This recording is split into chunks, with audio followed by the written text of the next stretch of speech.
dia pathian sun parna ser mi thila alam Vani kin pathian sun parna fiang te in alam terin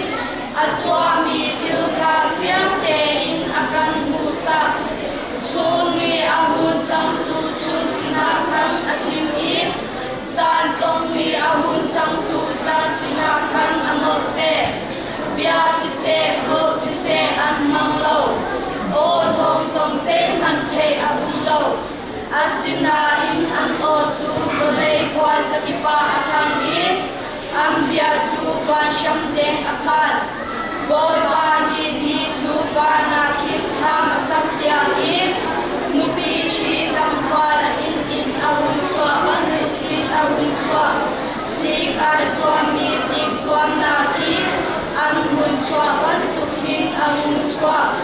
van sham deng khatle kin ai tu in khatle ya akal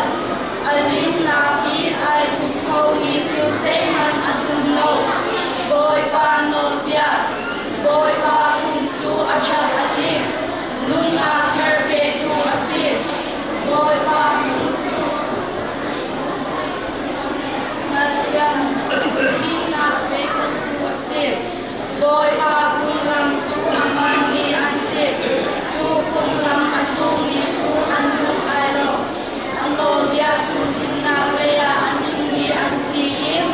maltiam na kun tin be tu asir boy pa bia chu acha chu bia na chu sung salin anni lai boy pa bia na chu anni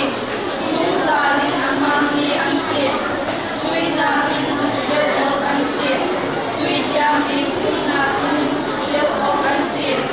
quality na in antun de quality tiam mi na in antun de si sang ngan ni ko me ko mi shatia patia suparna chekni kilala kani kin patia suparna alam terbi atwa mi thika kan musam suni ahun sam tu chu sina kana chini san soni ahun sam tu san sina kana note bia si se o si se an mang lo o thong chong se man te ahun lo asina in an o chu bolei kwa sakit pa athang ki an bia chu ba cham te gapan boy pa ni chu pa na kin tha sak pia ki nu bi chi tang pa la in ahun chwa an tu kin ahun chwa bi ka chwa mi bi chwa na ki an chwa an tu kin ahun chwa pa cham te khatele ki a tho ki khatele a akal ali na kin a tu ko bi ki se man man lo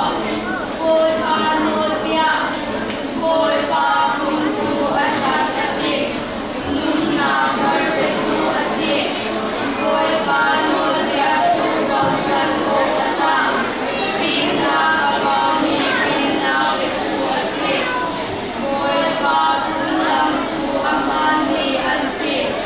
chu kun lam asu ni chu an tu ai lo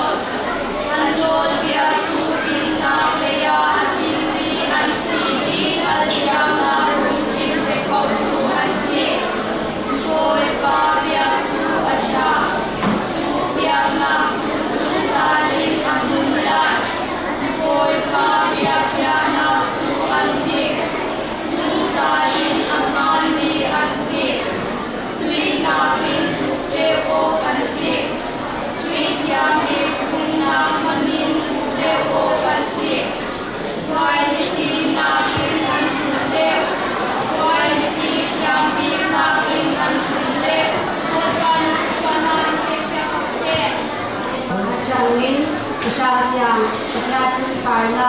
Sirmi Tila Alam Divikla Ani kin patya sun parna alam teri atwa mi tilka